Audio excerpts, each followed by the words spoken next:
وأحسن منك لم تر قط عيني وأجمل منك لم تلد النساء خلقت مبرأ من كل عيب خلقت مبرأ من كل عيب كأنك قد خلقت كما تشاء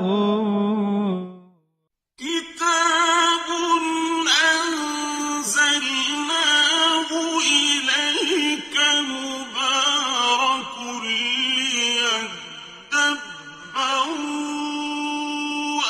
آياته وليتذكر أولو الألباب۔ یہ کتاب برکت والی ہے جسے ہم نے آپ کی طرف نازل فرمایا ہے تاکہ دانش مند لوگ اس کی آیتوں میں غور و فکر کریں اور نصیحت حاصل کریں۔ اللہم صلی علی سیدنا محمد وعلی آل سیدنا محمد بعدد کل ذرۃ مئۃ الف الف مرۃ۔ سامعین و ناظرین کرام، السلام علیکم ورحمۃ اللہ وبرکاتہ۔ سامعین کرام، سورہ حج آیت 2۔ سامعین کرام، آج کے درس کا موضوع یہ ہے کہ دل کو اللہ تعالیٰ کی یاد سے روشن کرنے کا طریقہ کیا ہے۔ اس کے ساتھ ہی سامعین کرام آج کے درس کا آغاز کرتے ہیں۔ سب سے پہلے گزشتہ سبق کا آموختہ ہوگا۔ بسم اللہ الرحمن الرحیم۔ اللہ کے نام سے شروع جو نہایت مہربان ہمیشہ رحم فرمانے والا ہے۔ یا ایہا الناس اتقوا ربکم ان زلزلۃ الساعۃ شیء عظیم۔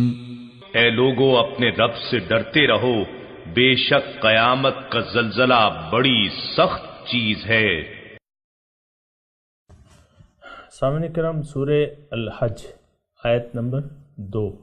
یوم ترونہا، اس دن تم دیکھو گے، تذہلو کل مرضعۃ عما ارضعت، بھول جائے گی ہر دودھ پلانے والی جس کو دودھ پلا رہی ہے، وتضع، اور گرا دے گی، کل ذات حمل حملہا، ہر ذی حمل اپنا حمل گرا دے گا، وتری الناس سکارا، اور تم دیکھو گے لوگوں کو کہ وہ نشے کی مدہوش ہوں گے، وما ہم بسکارا، حالانکہ وہ نشے میں نہیں ہوں گے، ولکن عذاب اللہ شدید، لیکن اللہ کا عذاب جو ہے وہ شدید ہے۔ سامعین کرام، سورہ الحج شروع ہو چکی ہے اور اس کے مضامین زیادہ تر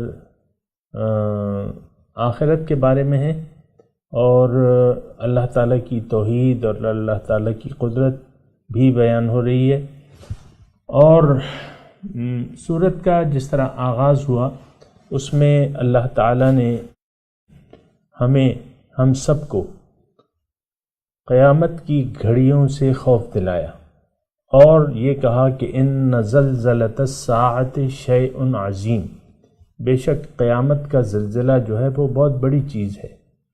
اور اب اس کی ہولناکی کی کیفیت بیان ہو رہی ہے کہ جب وہ آئے گا، آیت کا آپ نے ترجمہ سنا، میں اپنے طور پہ، کہ ہر دودھ پلانے والی دودھ پلاتے بچے کو، یعنی بچہ سینے پہ ہوگا اور دودھ پلا رہی ہوگی۔ آپ دیکھیں اس وقت ماں جو ہے کتنی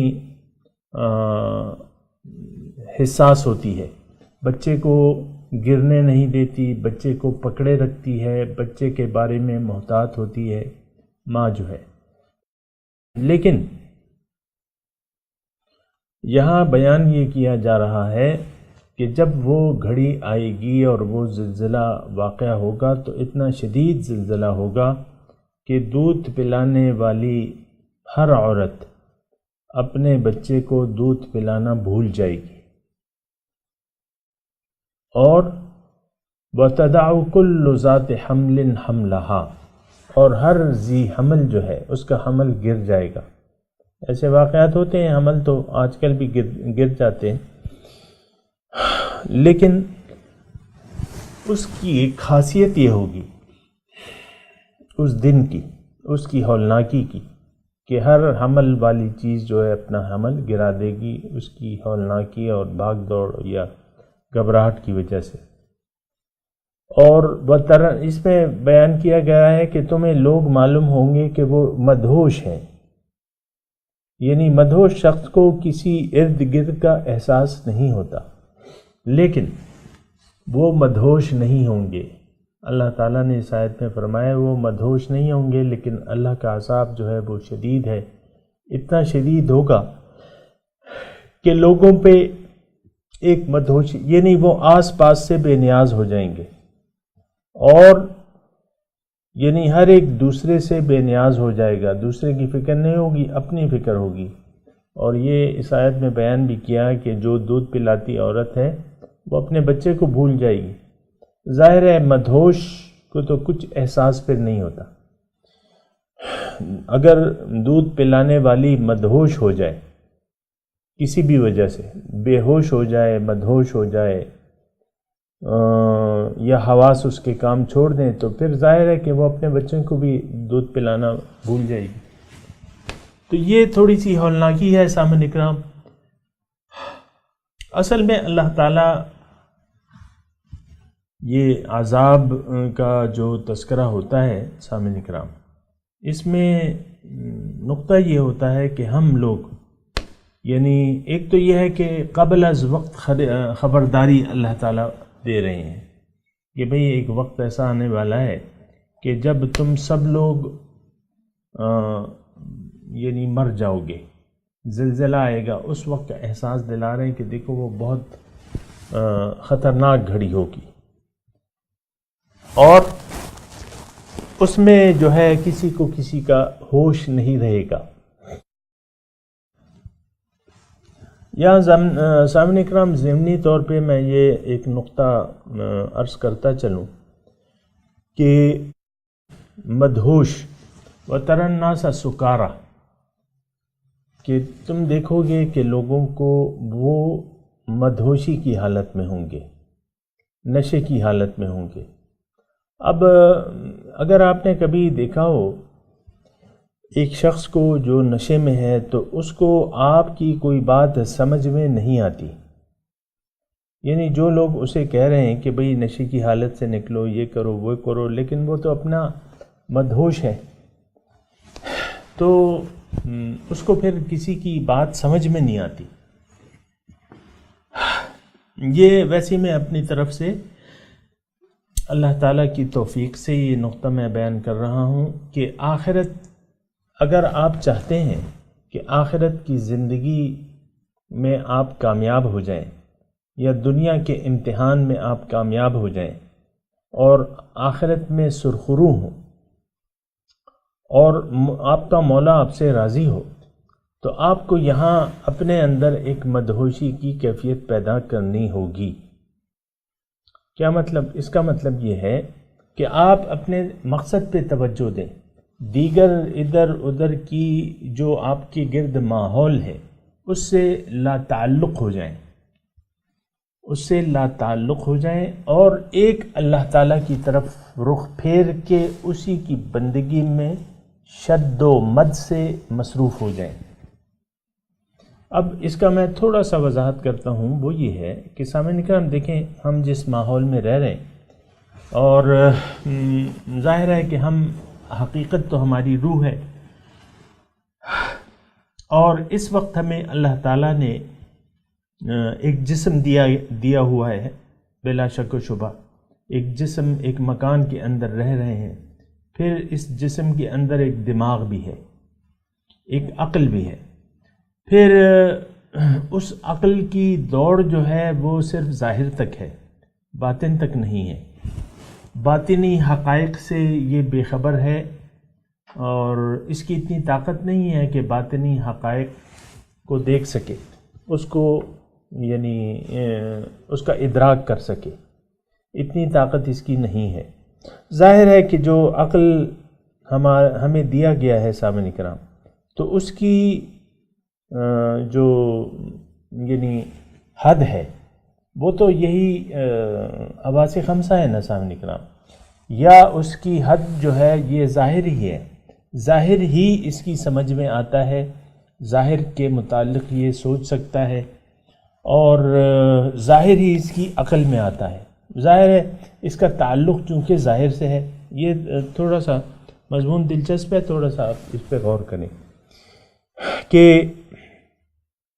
ہماری عقل جو ہے وہ محدود ہے، اور لیکن ہماری منزل جو ہے وہ لامحدود ہے. عقل محدود ہے لیکن منزل جو ہے وہ لامحدود. اس کا تعلق اس ہستی سے ہے جو مقصود ہے، وہ لامحدود ہے. تو لامحدود عقل کی حدود میں نہیں آ سکتی.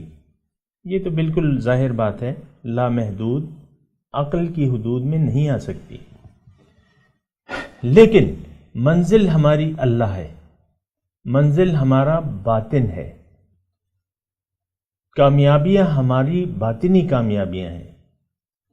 تو اب یہ ہے نا کہ لیکن ہم رہ تو رہے ہیں ظاہر میں، ظاہری عقل کے ساتھ رہ رہے ہیں، ظاہر میں رہ رہے ہیں. تو پھر یہ ہے کہ اب تھوڑی سی توجہ چاہیے سامنے کرام آپ.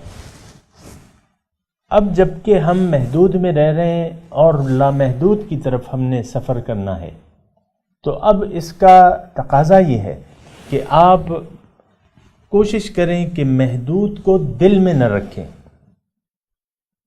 محدود کو دل میں نہ رکھیں، اور دل میں لامحدود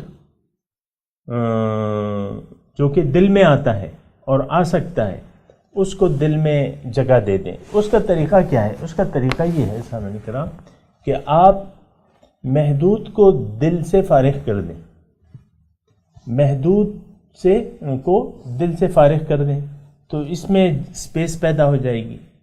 اب یہ دل جو ہے یہ تو عرش الہی ہے سامعین کرام.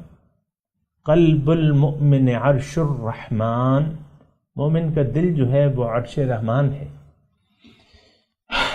تو جب آپ محدود کو دل سے فارغ کر دیں گے تو اس کے پھر تقاضے کیا ہیں کہ آپ محدود سے دل لگانا چھوڑ دیں گے، محدود سے دل لگی چھوڑ دیں گے. ہوتے ہیں نا، ہر ایک کے انسان ہے تو ہر ایک کے، ہم میں سے سب کے اپنے اپنے محدود کے بارے میں ایک کچھ خواب ہم نے سجائے ہوئے. ہر ایک نے اپنی زندگی میں کچھ نہ کچھ خواب سجائے ہوئے.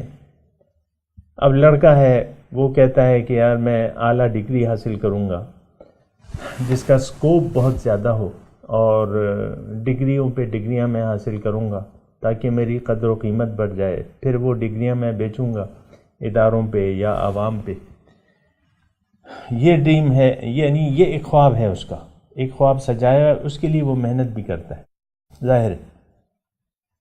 پھر جب وہ ہو جائے سب کچھ، یہ تمام مراحل، تعلیم ہو جائے، نوکری ہو جائے، کاروبار ہو جائے، جو بھی ہو، پھر اس کے ایک ڈریم کہ بھئی ایک خوبصورت لڑکی سے شادی کرنی ہے میں نے، تو اس کی ڈھونڈ شروع ہو جاتی ہے.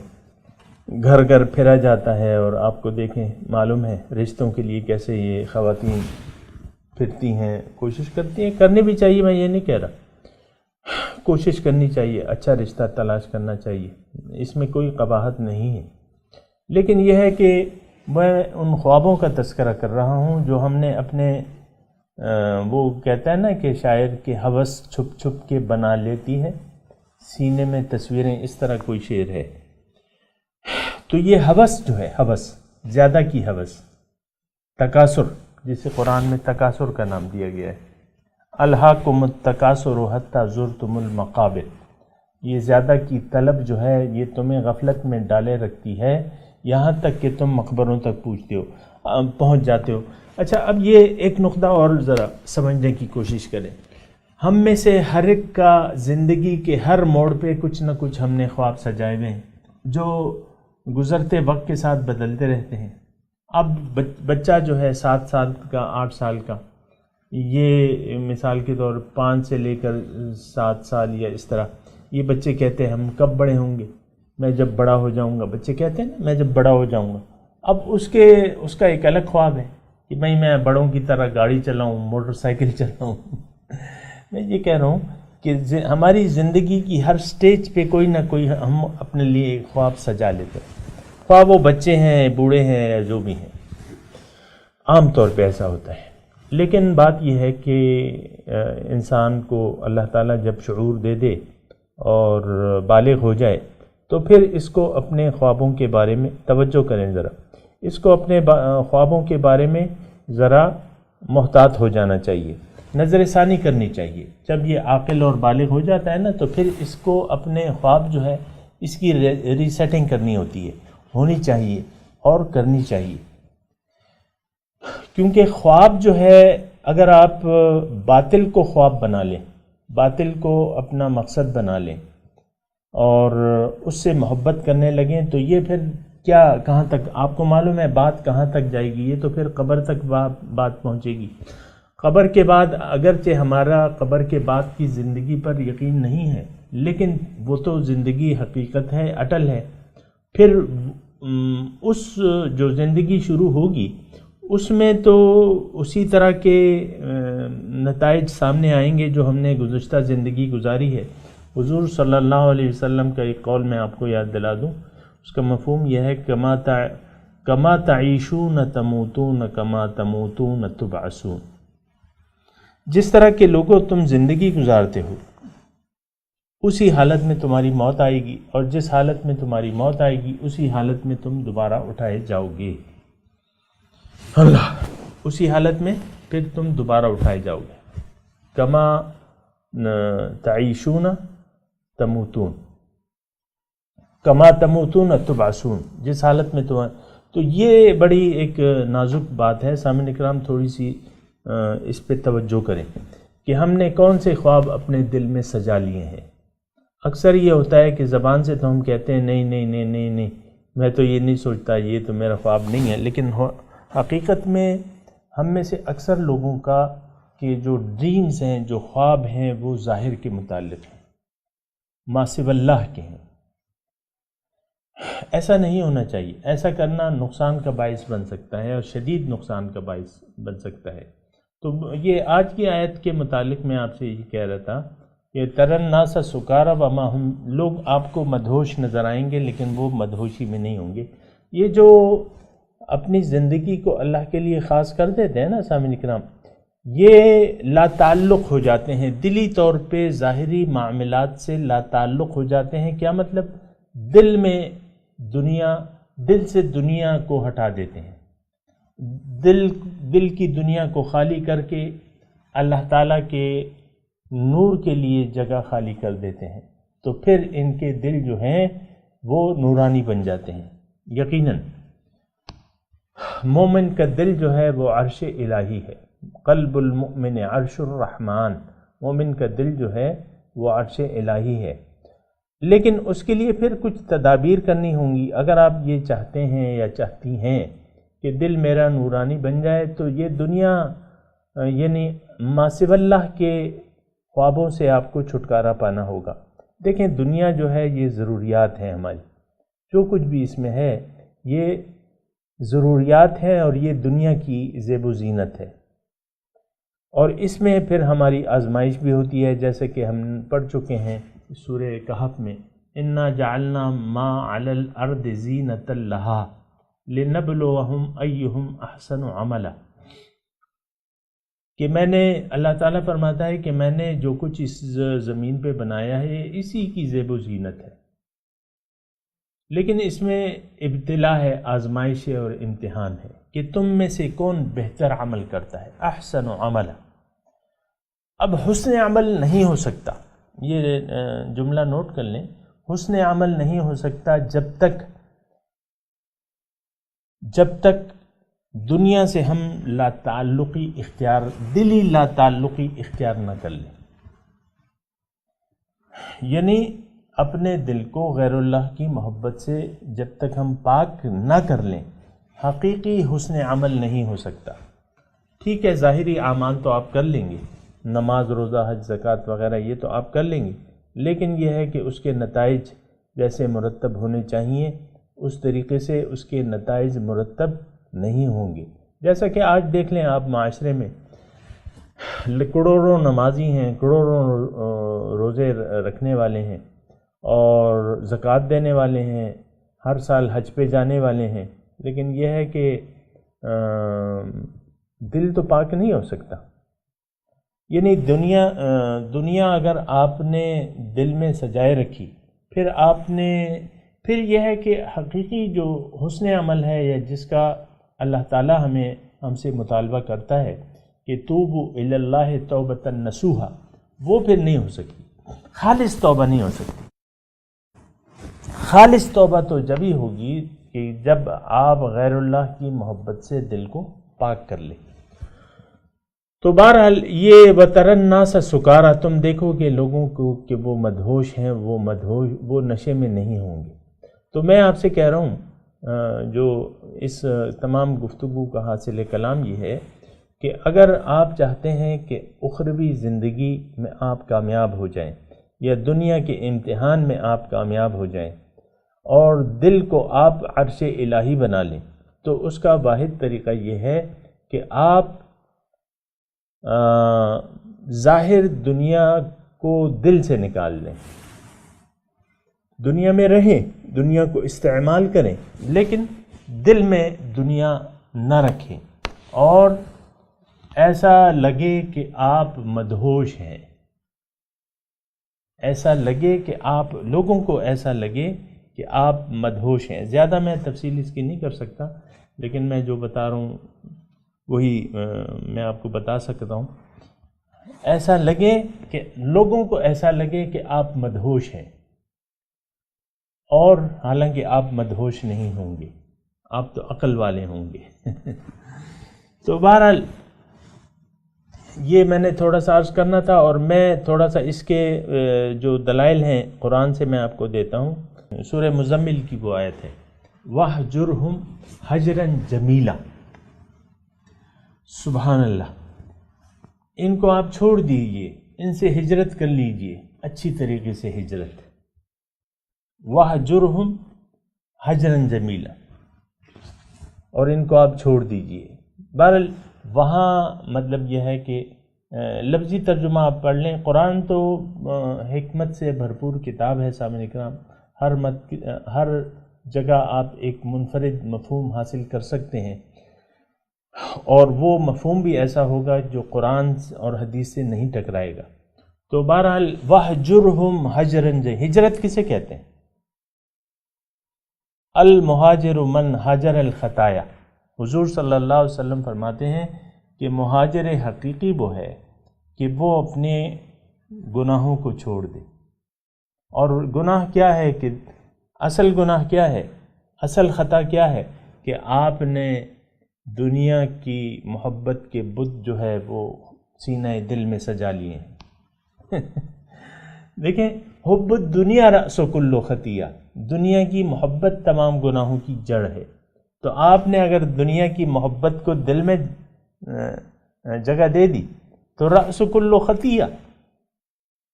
المہاجر من حجر الخطایا، مہاجر وہ ہے جس نے، دیکھیں یہ دونوں الفاظ یکساں آ رہے ہیں، میں جو آپ کو مختلف وہ المہاجر من حجر الخطایا، حب الدنیا رأس کل خطیہ، دونوں میں جو ہے خطا کا ذکر ہے۔ اب یہ خطا جو ہے یہ اس وقت ہوگی سامعین کرام، یا خطا سے آپ چھٹکارا اس وقت حاصل کریں گے کہ اس کی جڑ کو آپ، اس کی محبت کو آپ دل سے نکال دیں، دل کو پاک کر لیں۔ قد افلح من تزکا، یقیناً کامیاب ہو گیا وہ شخص جس نے اپنا تزکیہ کر لیا۔ اللہ اکبر۔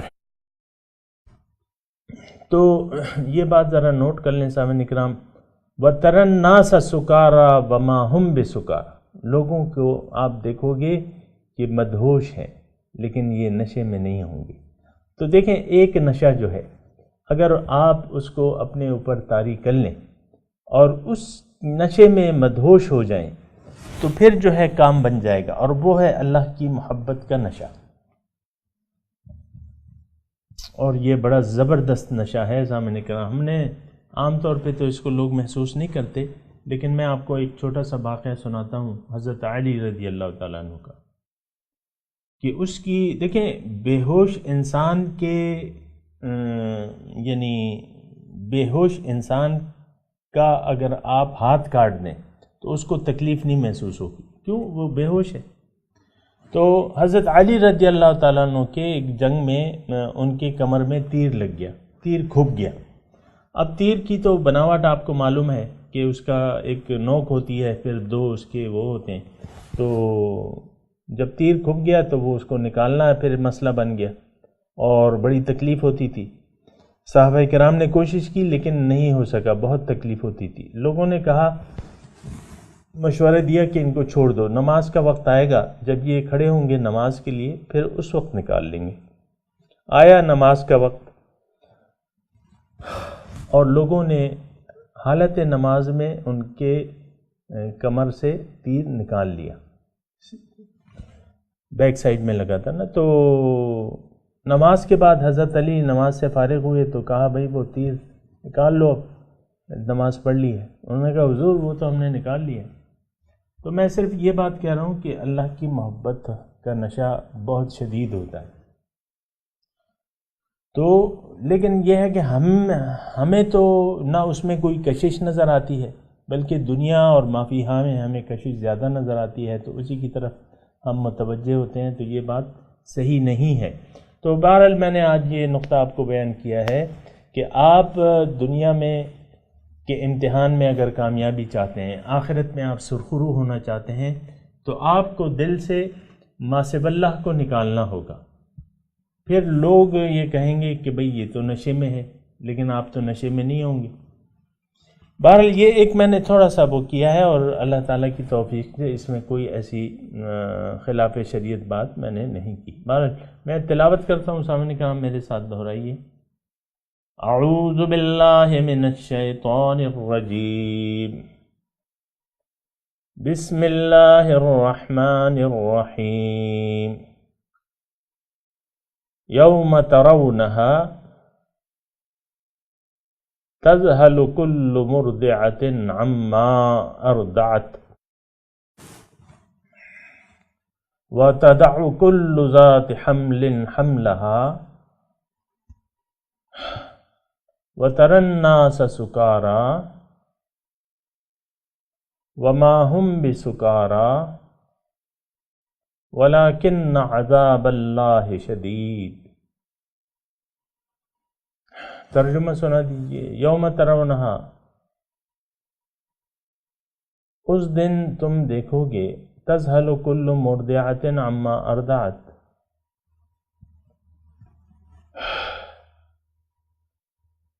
ہر بھول جائے گی، تذہلو بھول جائے گی، کل مرضعۃ ہر دودھ پلانے والی، عما ارضعت جس کو وہ دودھ پلا رہی ہے، یعنی بچہ سینے سے ہے، اس نے تھما ہوا ہے اور دودھ پلا رہی ہے، اس کو بھی بھول جائے گی۔ تضع کل ذات حمل حملہا، گر جائے گا ہر حاملہ کا حمل۔ وتری الناس سکارا، اور تم دیکھو گے لوگوں کو کہ وہ مدہوش ہیں، وما ہم بسکارا، لیکن وہ نشے میں نہیں ہوں گے، ولیکن عذاب اللہ شدید، اللہ کا عذاب بہت شدید ہے۔ سامعین اکرام، اب اس آیت کی تلاوت اور ترجمہ سنتے ہیں۔ يوم ترونها تذهل كل مرضعة عما أرضعت وتضع كل ذات حمل حملها وترى الناس سكارى وترى الناس سكارى وما هم بسكارى ولكن عذاب الله شديد. On the day when you will see it, every nursing mother will discard her infant, and every pregnant woman will abort her load, and you will see the people drunk, even though they are not drunk, but the punishment of God is severe. سامعین کرام، اس کے ساتھ ہی آج کے درس کا وقت اختتام کو پہنچا۔ اگلے درس میں انشاءاللہ ملاقات ہوگی۔ وآخر دعوانا ان الحمد للہ رب العالمین، والسلام علیکم ورحمۃ اللہ وبرکاتہ۔